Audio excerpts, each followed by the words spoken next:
Hello, I hope you are well. Today I want to talk about The Fate of Ophelia, which is the first song on Taylor Swift's new album, The Life of a Showgirl. And I want to talk a bit about what I think it means to her and her life, because this album, I'm loving it. Absolutely love it.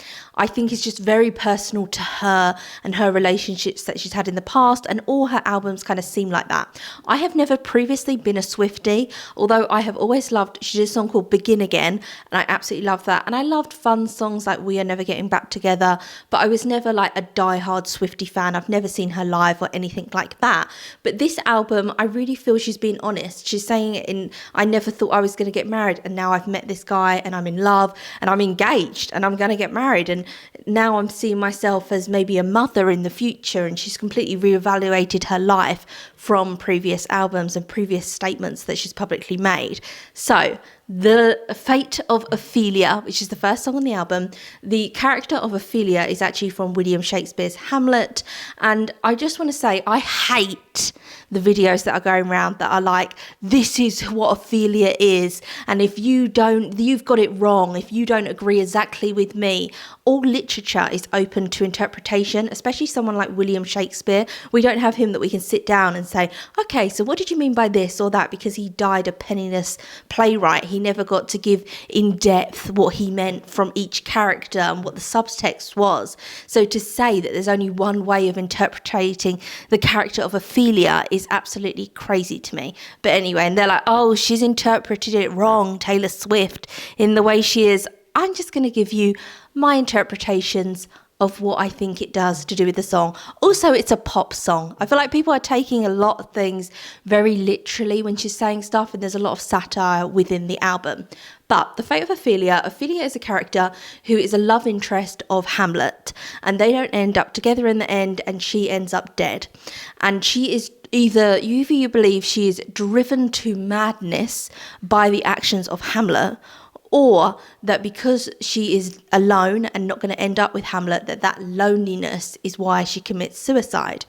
And the suicide, there are two explanations for it in the play. Is first announced to us that Ophelia is dead, that she has fallen from a willow tree and drowned underneath in the water, and it's a tragic accident, and no one saw it coming, and it's just a tragic accident. Then at her funeral, it's suggested that actually she committed suicide because of everything that's gone in the play, and she was mentally declining. She has committed suicide. Any artwork that you see of Ophelia, it's either her laying in the water, and you can interpret it as she's just about to drown herself, that's why her eyes are open, or she's already drowned herself, and so she's bobbed back up after her death. And the idea of drowning yourself is such a bizarre thing to think, because she's drowning herself in like a shallow river. So your instincts would tell you just stand up, get out the water. It's not something that you can't come back through once you've started that kind of process. You could literally just stand back up. So then it makes your imagination go wild with, did she put stones in her pocket to weight herself down? Did she swallow the water to drown herself? Because she was drowned in like a shallow river. So either she fell from the tree and it was an accident, or she drowned herself and it was suicide. But how do you drown yourself in shallow water? And this concept, I actually read this year in Han Can's book Greek Lessons, which is an amazing novel. Oh my God, it's amazing. Han Can famously wrote the book The Vegetarian.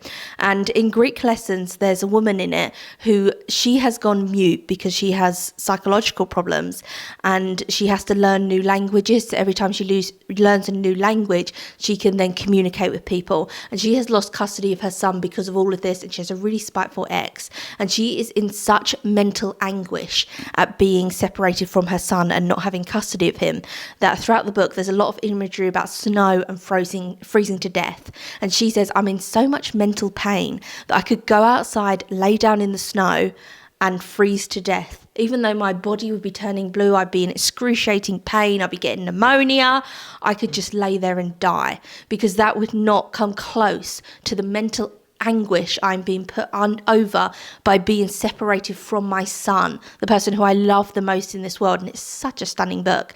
But it's kind of a similar concept with this idea of this woman by William Shakespeare, that she just lays in the water, drowns herself, and that artists have interpreted that she just laid there and then went down into the water and drowned herself, like a really slow, odd death.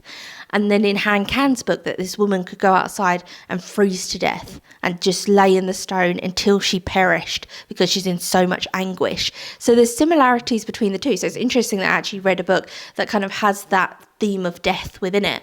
But I think to do with Taylor Swift is people are interpreting it as her saying, you've saved me from the fate of Ophelia, the fate of misery and suicide. Because if I hadn't met who I'm engaged to now, I would have stayed single and then killed myself because of being single and being lonely. But that's not how I interpret it at all. I interpret it as she was Ophelia. She was being driven mad by men, that she was in the fate of Ophelia. Men were playing her, cheating on her, betraying her. She thought it was love and it wasn't. And now all of a sudden she's met this man who she truly does love and he truly loves her, that you saved me from the fate of Ophelia because I was Ophelia. Because all these men were Hamlet and I was Ophelia. I don't think she is saying if I ended up single in my 30s, that'd be the worst thing imaginable. And that's how I think a lot of people are portraying it. But songs are open to interpretation. Everything is open to interpretation. If that's how people interpret it or think that's how she wrote it, then that's how they think she wrote it. She hasn't done a video yet, which I'm guessing is coming, where, in an interview you get asked song by song, you have to go through everything in the song. Adele did a really great one with a magazine, and it's on YouTube, and it's on the album 21, and she talks about how she wrote every single song on the album. It's a great video. So she's obviously going to bring that out at some time, but she might not. She might leave it open to our kind of interpretation. But that's what I see the song as. I don't think it's her saying loneliness would have driven her to the fate of Ophelia, which is tragedy, really, is what it represents. I think she's saying, I was Ophelia. I was in this tragic situation. I was being gaslit. I thought I was mad. And now you have saved me from the fate that I was in. Because in the music video, she also lays in the famous portrait of Ophelia. And so it's her, Taylor Swift, posing in the portrait, and she in the music video is Ophelia. So that's why I see it more as that way. But tell me what you think. Do you think she's talking about she would have been lonely and driven to tragedy through loneliness, and that just the state of being lonely is a tragedy in itself? Or do you think more she was saying, no, I was Ophelia. I was being driven mad, and now I'm finally, someone is reciprocating the love that I was giving out before, and everything's coming together, and thank God I'm no longer Ophelia. So I'm going to end this video here. As you can see, we are going for a storm in England. It's Storm Benjamin, and it's just gone really dark and gloomy and creepy. So I'm going to end this video here, but I think I'm going to do a video on maybe every song, not Would. Just saying that now. I'm going to skip that, I think. But every other song, maybe I'll do a video on that. Who knows?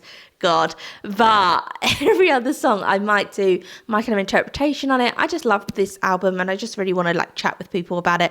So tell in the comments what you think the interpretation of it is, and using obviously William Shakespeare's character of Ophelia within it. Tell me what your favourite song on the album is. Mine was Elizabeth Taylor when I first listened to it, but now it's Opalite. I just love Opalite. My son adores Opalite as well, his too, and every time I put it on, he's bouncing around the living room. He loves it so much, whereas Elizabeth Taylor is a bit more like a broody song. You can't really dance to it as much.